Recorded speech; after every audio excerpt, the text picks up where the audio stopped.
이전에 오병이어를 설교와 글로 5번에 걸쳐서 살펴본 적이 있습니다. 오늘부터 그 시리즈를 계속하고자 합니다. 요한복음을 중심으로 알아보겠는데 오늘은 그 6번째 시간이 되는 셈입니다. 본문은 요한복음 6장 16절에서 21절입니다. 요한복음 6장 16절에서 21절 제가 봉독하겠습니다.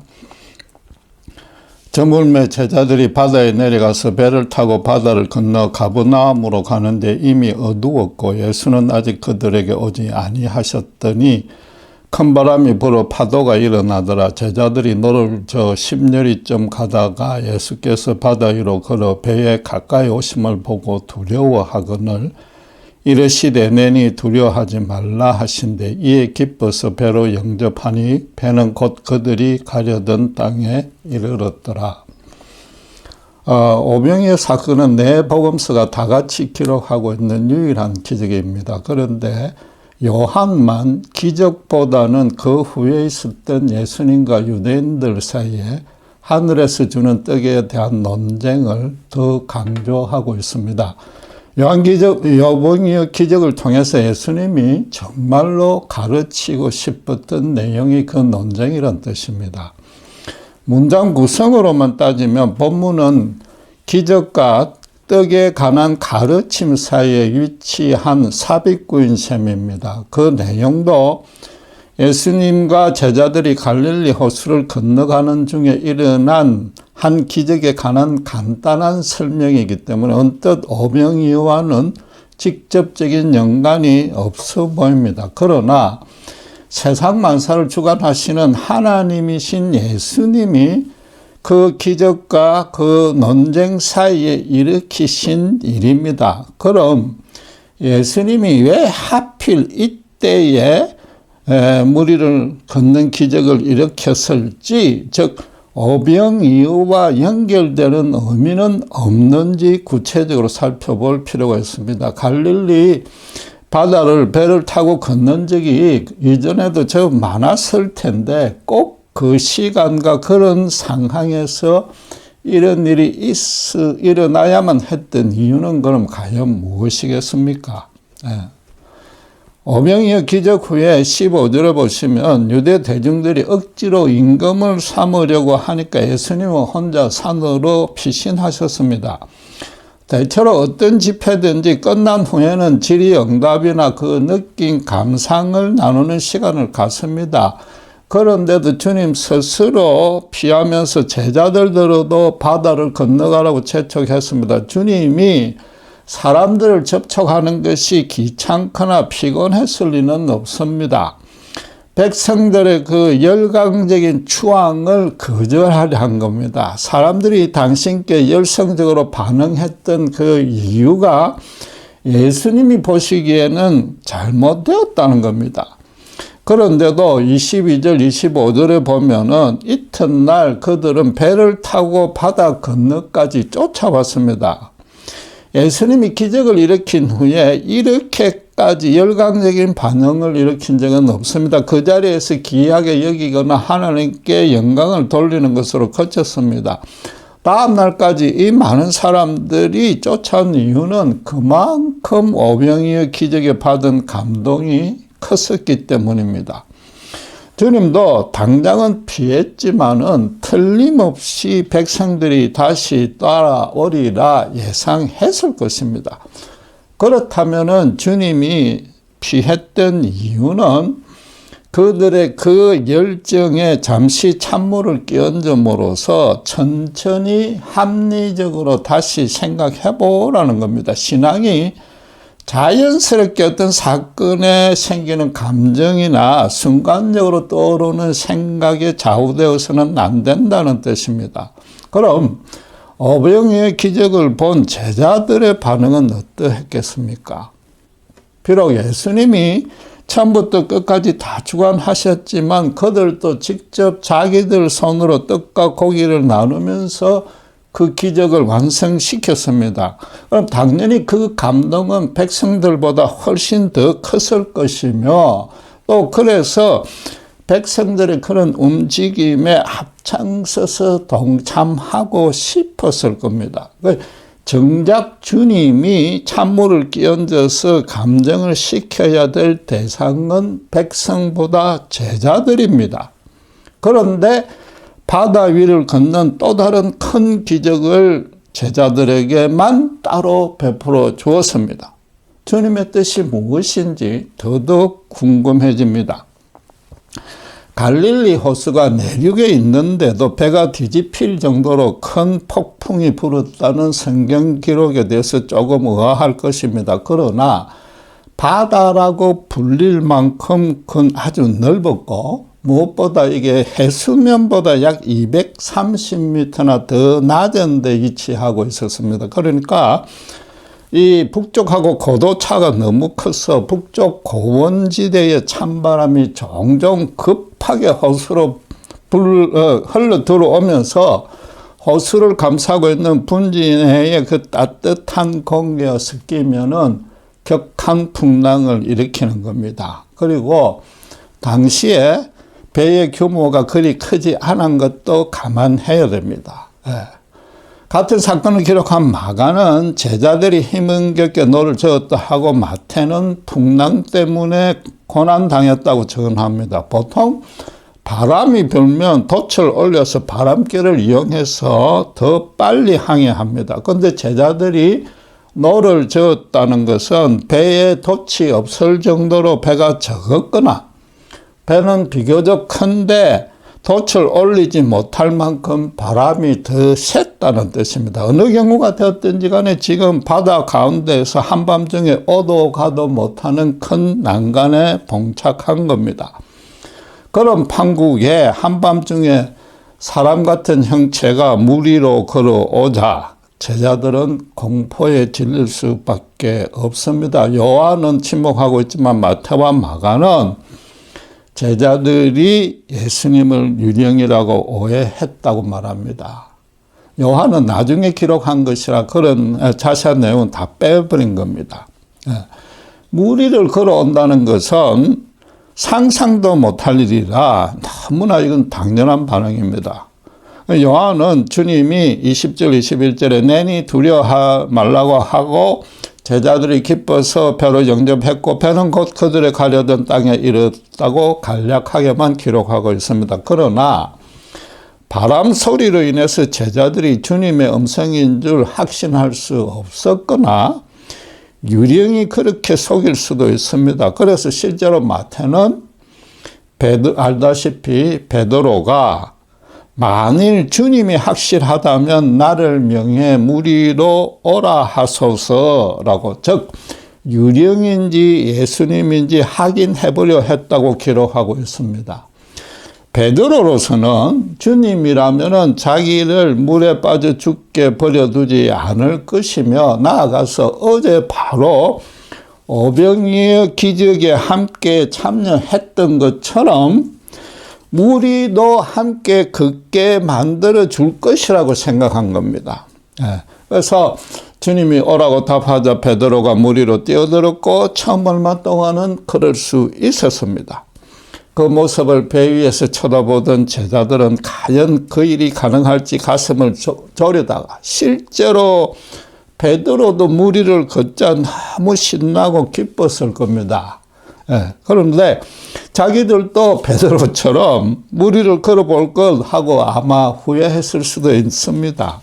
여러분, 아무리 두렵고 힘든 상황에서라도 주님만 믿고 행동으로 순종하는 일을 늦추면 그만큼 하나님이 예비해 놓으신 축복도 놓치는 겁니다. 누리지 못할 수가 있는 겁니다. 그런데 어쨌든 베드로는 강풍에 몸이 약간 갸우뚱하자 덜컥 겁이 났고 물에 빠져서 허죽거리기 시작했습니다. 성경의 기록이 참 흥미롭게도 마태복음 14장 30절에 바람을 보고 무서워서 빠졌다고 말합니다. 그럼 바람이 아무리 불어도 주님과의 거리가 아무리 멀어도 똑바로 주님만 바라봤다면은 계속해서 걸어갈 수 있다는 뜻입니다. 우리도 일상삼에서 고난이 없을 수 없으나 고난을 허락하시고 처음부터 끝까지 주관하시고 또 그 고난과는 비교도 안 될 만큼 크신 주님만 바라본다면은 얼마든지 견딜 수 있다는 겁니다.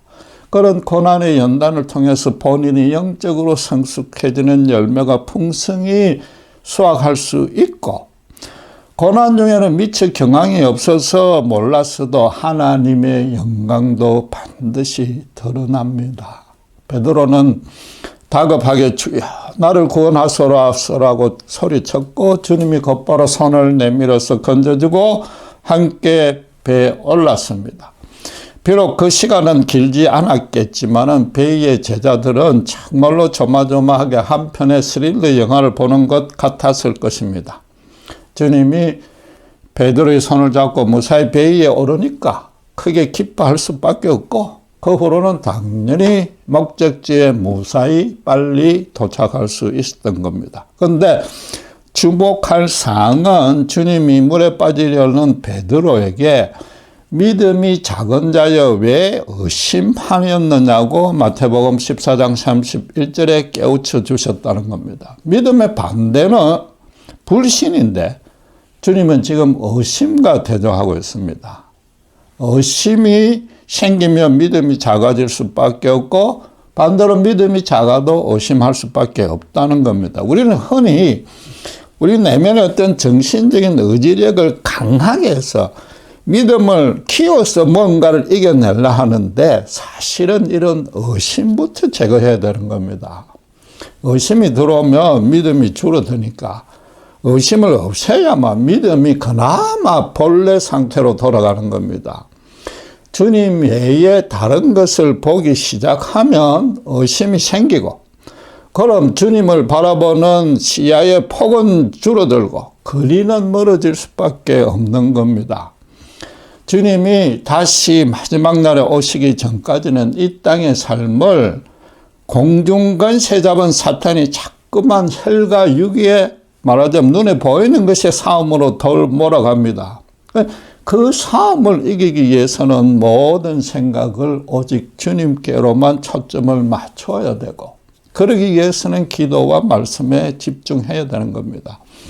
예수님의 동생 야고보 사도도 야고보서 1장 6절 8절에 잘 알다시피 오직 믿음으로 구하고 조금 더 의심하지 말라. 의심하는 자는 마치 바람에 밀려 요동하는 바다 물결 같으니 이런 사람은 무엇이든지 주께 얻기를 생각하지 말라. 두 마음을 품어 모든 일에 정함이 없는 자다고 선포했습니다. 아마도 같은 베들레헴 교회의 지도자로 있었던 베드로에게서, 예루살렘 교회 같은 지도자였던 베드로에게서 이 물에 빠졌던 체험을 전해 들은 것 같습니다.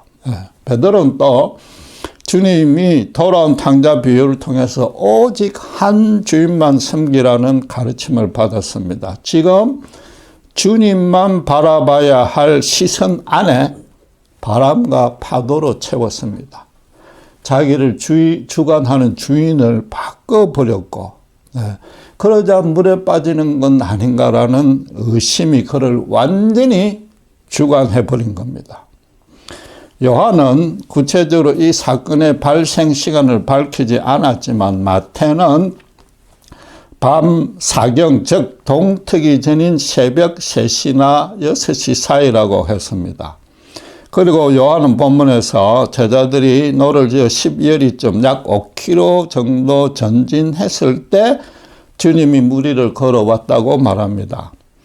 제자들은 예수님보다 훨씬 먼저 출발했고 산으로 피신해 있던 주님은 오랫동안 기도했을 겁니다. 그럼에도 주님이 그들을 따라잡은 것은 산에서 내려올 때나 무리를 걸을 때 마치 축지법 서듯이 아주 빠른 속도로 걸어오셨다는 뜻입니다.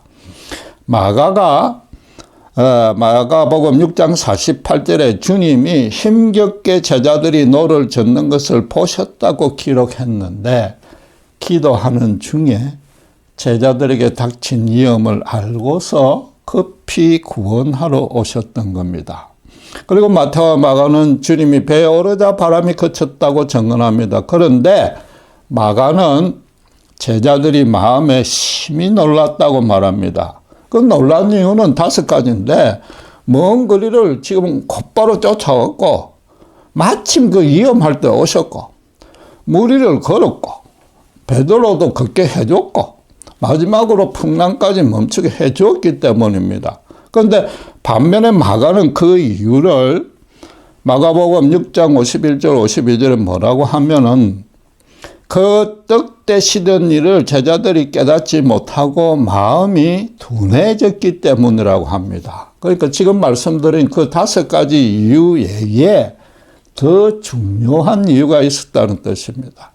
전후 사정을 잘 살펴보면은 주님의 그 크신 능력을 황망 중에 잠시 잊어버렸다는 단순한 뜻만이 아닌 겁니다. 여러분, 하나님은 만물을 창조하신 후에 물질계의 그 질서 있는 운행을 위해서 여러 가지 예를 들면 중력이다, 질량이다, 부력이다, 유체역학 같은 법칙을 제정해 놓았습니다. 예수님이 무리를 걸었다는 것은 그런 법칙들이 예수님께는 전혀 작동하지 않았다는 뜻입니다. 어떤 인간도 그 법칙에서 자유로울 수 없는데 주님만이 그랬다면 주님이 뭐라고요? 인간이 아니라는 뜻입니다. 당신은 갈릴리 바다의 풍랑까지 조종 통제할 수 있는 하나님 그분이셨던 겁니다. 고대인들에게 가장 크고 두려운 대상은 인간의 힘으로 도무지 막을 수 없는 이 엄청난 규모의 자연현상 내지 재앙입니다. 재산은 물론이고 수많은 목숨을 순식간에 앗아갑니다. 그래서 원시 종교인 토템 사사기나 정령주의 애니미즘에서는 자연 자체나 그 배후에 있는 어떤 가공할 힘을 신으로 모시고 섬깁니다. 그래서 어떻게든지 그 분노를 거두고 잠잠케 해달라고 치성을 열심히 바치지만 아무 소용이 없고 여전히 시도 때도 없이 자연재앙이 닥칩니다. 그럼에도 자기 위로라도 삼으려고 지역마다 고유의 자연현상을 두고 신으로 모시고 최대한 정성을 바칩니다. 그러나 이스라엘의 경우는 조금 달랐습니다. 세상 만물을 창조하시고 그 주관 통제하시는 하나님을 믿었습니다. 실제로 애굽에서 노예로 살고 있을 때 모세가 구원자로 와서 9가지의 자연재앙을 통한 기적과 마지막 10번째는 애굽의 장자들이 생축의 초태생까지 죽는 것을 직접 목격했습니다. 거기다가 모세의 인도 아래 여호와가 갈라준 홍해를 마른 땅으로 걸어서 건넜습니다. 그 이후로도 이스라엘 역사를 보면은 여호와가 자연 현상을 통해서 대적들을 물리쳐주는 큰 은혜들을 맛봤습니다. 이스라엘은 구태여 자연을 우상신으로 모실 이유는 전혀 없었던 겁니다. 그럼에도 그들도 연약한 인간인지라 10개의 그 엄청난 이적을 보고도 홍해를 마주치자 크게 두려워하며 모세에게 원망을 쏟아 놓았습니다. 지금 제자들도 여호와 그분이 자연을 주관 통치하시는 줄은 알지만은 막상 풍랑이 닥친 데다가 아직까지는 예수님이 누구인지 정확히 모르니까 두려움이 생길 수밖에 없었던 겁니다. 예수님은 지금껏 모든 인간들이 두려워했던 자연현상을 아무렇지도 않게 통제 조정하고 있습니다. 마태는 그래서 예수님이 배에 오르자 마태복음 14장 33절에 제자들이 절하여 이르되 진실로 하나님의 아들이소이다라고 고백했다고 이 사건 기록을 마무리하고 있습니다. 자연재앙에 전혀 영향받지 않고 오히려 통제하여 잠잠케 하는 예수님을 보고는 살아계신 하나님의 아들이라는 고백이 누가 시키지 않아도 절로 나올 수밖에 없습니다. 또 그런 표시로 주님께 절을 한 겁니다. 바울이 루스드라에서 남의 산전뱅이를 고쳐주자 사도행전 14장에 보면 사람들이 신이 사람의 형상을 하고 우리 가운데 내려왔다고 경배하려 했습니다. 그러자 바울이 나는 너희와 성정이 똑같은 인간이라고 극구 만류했습니다. 그런데 지금 주님은 제자들을 꾸짖거나 만류하지 않았습니다. 제자들의 고백이 진리라고 시인해 준 겁니다. 말하자면 이 고백을 들으려고 이 기적을 일으킨 겁니다. 갈릴리 사역을 마무리하는 시점에 주님이 너희는 내가 누구라고 생각하느냐고 제자들에게 물었을 때 베드로가 마태복음 16장 16절에 주는 그리스도시요 살아계신 하나님의 아들이시나이라고 최초로 공개적으로 당당하게 고백했습니다. 제자들 중에 유일하게 무리를 걸어봤던 이 체험이 그 고백에 큰 밑거름이 되었을 겁니다. 이제 마가가 주님이 떡을 떼던 일을 잊고 마음이 둔해졌다고 말한 더 정확한 이유가 밝혀졌습니다. 오병이의 기적에서는 떡 5개로 남자만 5,000명이나 되는 그 수많은 청중들을 배불리 먹고도 남았습니다. 주님은 아무 재료도 없고 가공 공정도 거치지 않았고 무에서 유로 떡을 수없이 만들어냈습니다. 주님이 창조주란 뜻입니다. 마가는 제자들이 오병이의 기적을 보고서 그 큰 능력에만 관심을 쏟았지 정작 예수님이 하나님 본체시라는 진리를 미처 몰랐다고 지금 마음이 둔해졌다라고 표현한 겁니다. 그러다가 이제 자연마저 통제하시는 모습을 보니까 크게 놀라고 하나님의 아들이라고 고백하며 절할 수밖에 없었던 겁니다. 여러분, 이런 제자들만 목격하고 또 체험한 기적입니다. 그런데 내일 당장 백성들이 미련을 끝내버리지 못하고 바다 건너까지 쫓아서 계속 주님을 왕으로 모시려 할 것입니다. 그들의 의도는 이 땅의 세속 왕국의 통치자입니다. 사사시절에 왕이 없어서 주변 국가들로부터 계속 시달림을 받는다고 여기고 전쟁을 잘 치러주는 강력한 왕을 요구해서 사울을 세운 뜻과 같습니다. 지금 예수님 당시에 유대인들은 정치적으로는 로마 압제를 받았고 경제적으로는 로마와 유대 성전 두 곳에 세금을 대야 되니까 아주 쪼들렸습니다. 그런데 오병이의 기적을 통해서 자기들의 그 모든 고난을 한 방에 해결해 줄 것 같은 최고의 능력자를 지금 발견한 겁니다. 이전에 남들보다 머리 하나는 더 큰 사울의 체격에 반했던 것과는 비교할 수 없을 정도로 완전히 예수님에게 시체말로 뿅 간 겁니다.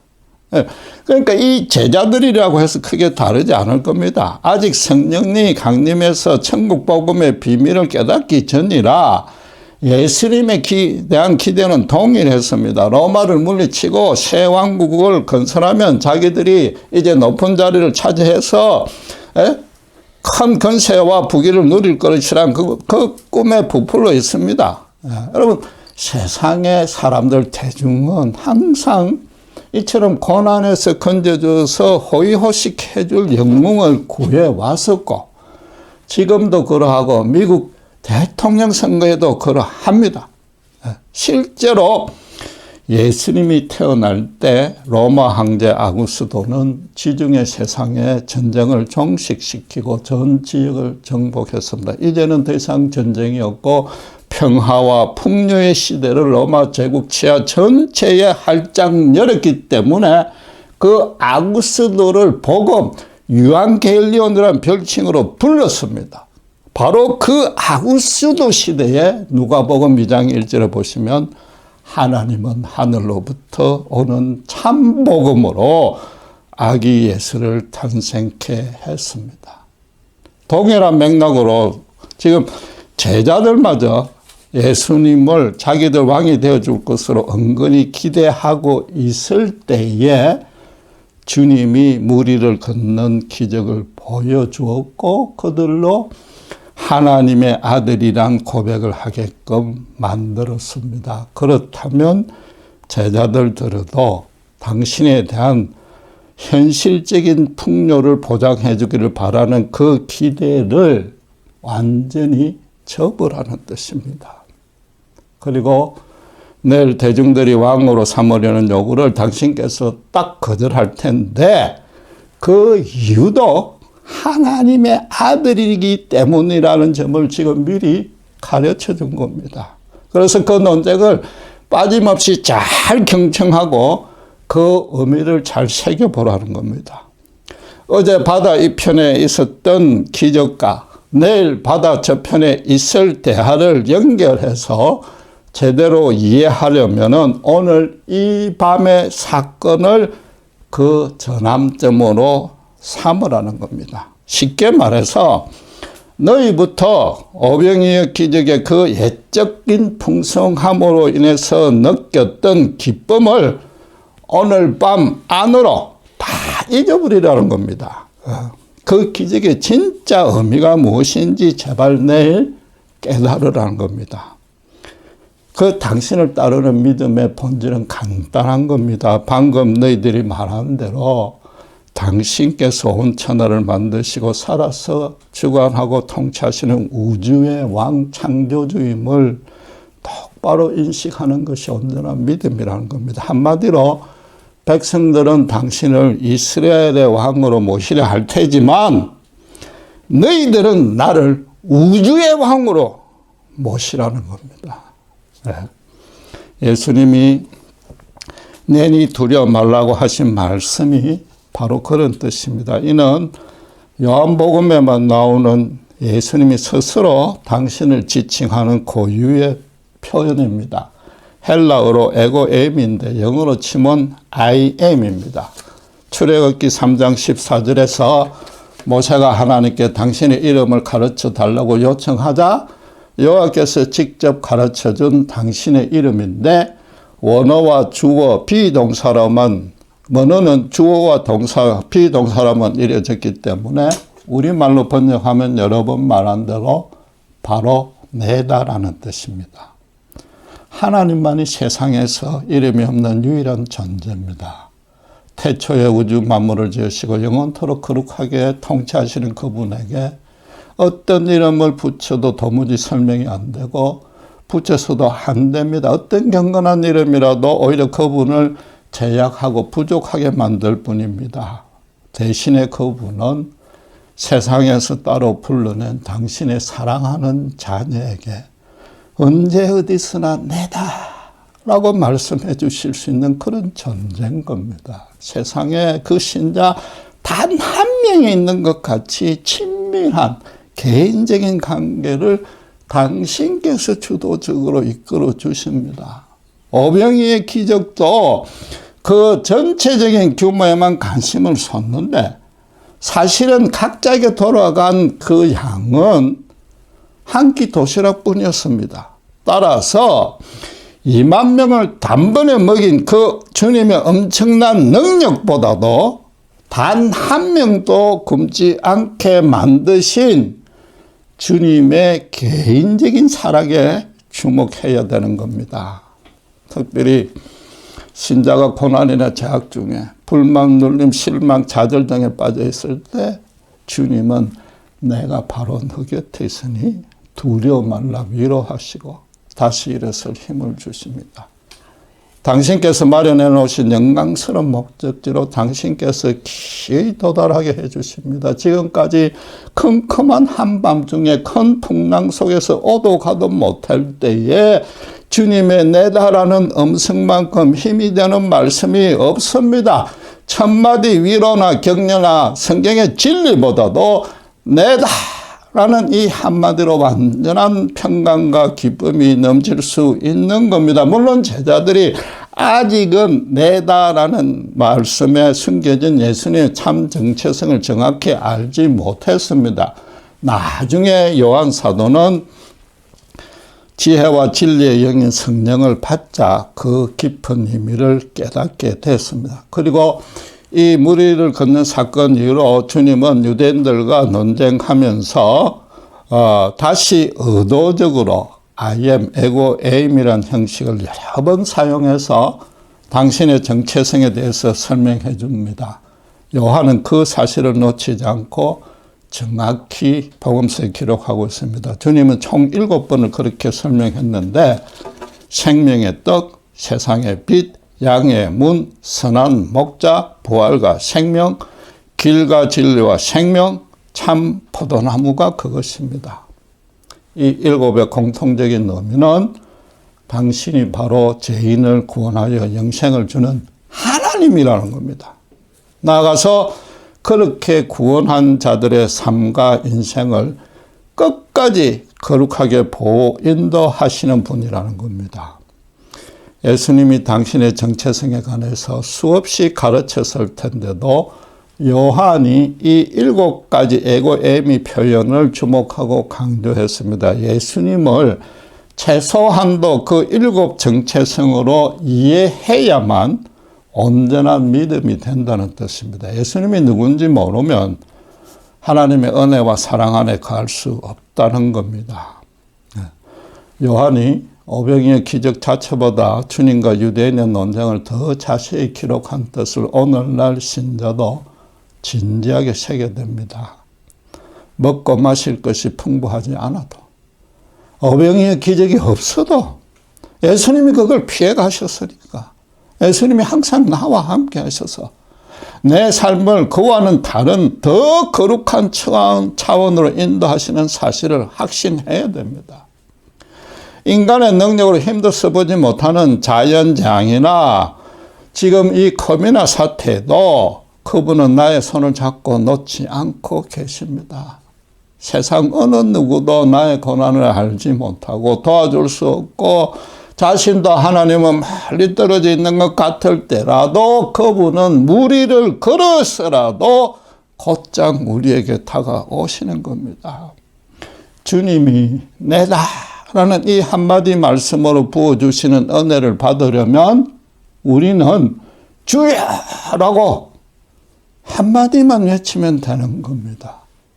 먹고 마실 것이 부족해도 고된 인생길에 풍랑이 타고 가는 이 인생배를 침몰할 위기에 빠뜨려서도 두려울 필요가 전혀 없는 겁니다. 물론 우리의 체질과 심지가 연약해서 순간적으로 불안해질 수 있어도 우리 시선에서 사방을 다 막아버리고 예수님께로만 집중하면 됩니다.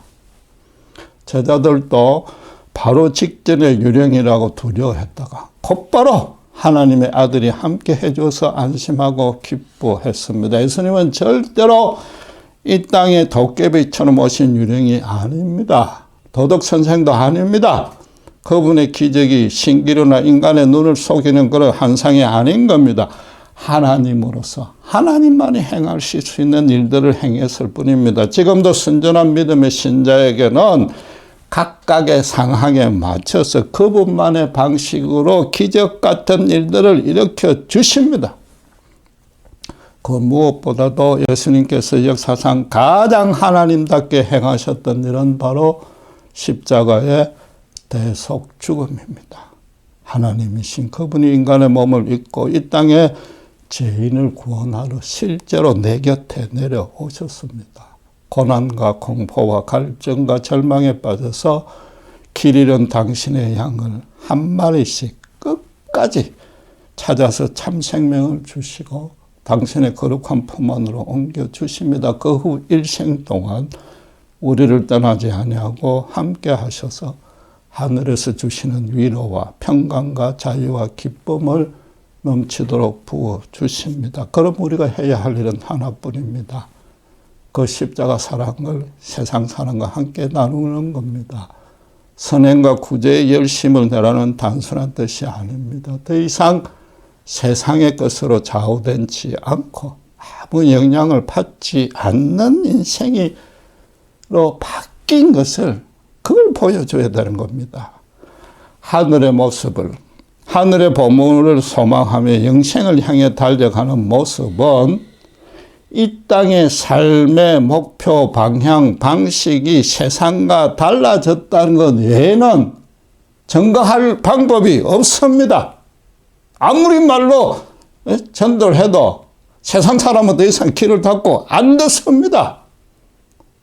요컨대 예수님이 이 땅에서 살았던 모습과 똑같은 최소한도 닮아가려고 애쓰는 모습으로 살아가는 게 믿음이라는 겁니다. 내니 염려 말라는 이 은혜로운 말씀을 매 순간 듣고 평강과 자유와 기쁨을 누릴 수 있는 실력이 믿음입니다. 여러분은 예수님으로부터 그 말씀을 얼마나 자주 듣고 있습니까? 기도하겠습니다. 캄캄한 밤중에 오도 가도 못한 난간에 봉착했을 때도 주님은 무리를 걸어서라도 내니 염려 말라고 하시고 손을 내밀어 주십니다. 이 놀라운 은혜 걷는 가운데 우리가 이미 옮겨져 있음을 압니다. 이제 우리가 할 일은 그 크신 은혜를 세상 사람들에게 나누고 증거하는 것인데 세상 사람은 말로서는 듣지 아니하며 우리의 변화된 모습, 특별히 예수님을 따라가는 모습만으로 저들 앞에 예수님의 사랑을 나눠줄 줄 믿습니다. 우리가 이 일에 등한히 아니하고 정말 아무리 앞뒤가 막히고 힘들지라도 오직 십자가문을 붙들고 세상 앞에 당당히 서서 세상으로 주님의 십자가 앞에 무릎 꿇게 만드는 역사를 단 한 마리의 양에게라도 일으킬 수 있도록 우리를 축복하시고 들어 사용하여 주시옵소서. 감사합니다. 우리 주 예수 그리스도 이름으로 기도드렸습니다.